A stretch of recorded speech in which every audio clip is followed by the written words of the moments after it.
नमस्कार दोस्तों, प्रज्ञावाणी YouTube channel में आप सभी का एक बार पुनः स्वागत है।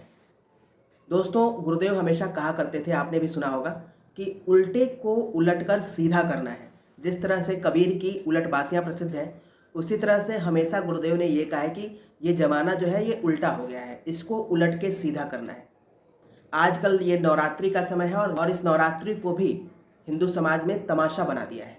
एक समय था, वैदिक काल में ऐसा समय था जब नवरात्रि आते ही साधना का माहौल हो जाता था। मंदिरों में सामूहिक साधना होते थे, लोग घरों में उपवास रख के साधना करते थे, गुरुकुलों में साधना होती थी, सार्वजनिक स्थानों पर छोटे मोटे पंडाल बना के भी लोग साधना करते थे। लेकिन आजकल के समय में तो पंचमी षष्ठी स्टार्ट होती है और जो तमाशा शुरू होता है वो 10वीं तक चलता है। लोग चाट खाते हैं, पुचके खाते हैं, गोलगप्पे खाते हैं, बहुत तरह की चीज़ों को खाते हैं। इसमें आपको साधना कहाँ दिखता है?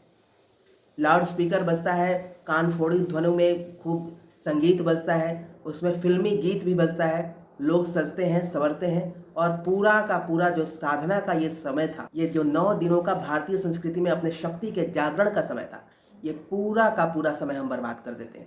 और आजकल जो नवरात्रि साधना का जो चलन भी है, उसमें क्या करते हैं लोग? व्रत रख लेते हैं, सुबह शाम थोड़ा सा आरती पूजा चालीसा कर लेते हैं। लेकिन ये शक्तियों के जागरण का समय था।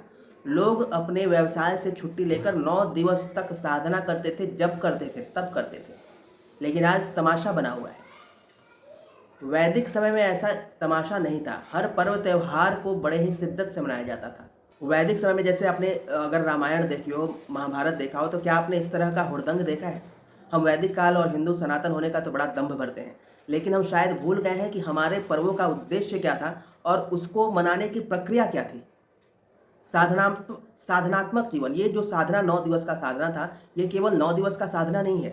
ये अपने मन को साधना है कि इन 9 दिनों में जिस तरह से हमने अपने स्वाद पे कंट्रोल किया, इंद्रियों पे संयम किया, समय को साधा, उसी तरह से वर्ष भर हम इसको निभाएंगे। अरे पूड़ी चाट पकौड़े गोलगप्पे तो आप वर्ष भर खाते ही हैं। ये 9 दिवस का जो साधना है, इसमें ये सब मना ही थी एक समय में। लेकिन आजकल का जमाना ही उल्टा हो गया है। शायद इसीलिए गुरुदेव हमेशा कहते थे कि इस उल्टे को उलट के सीधा करना है। ज़्यादातर परिवारों में साधना जो होता है महिलाएं करती हैं। तो क्या ये सिर्फ साधना महिलाओं के लिए है? वो व्रत उपवास रखती हैं, पुरुष नहीं कर पाते।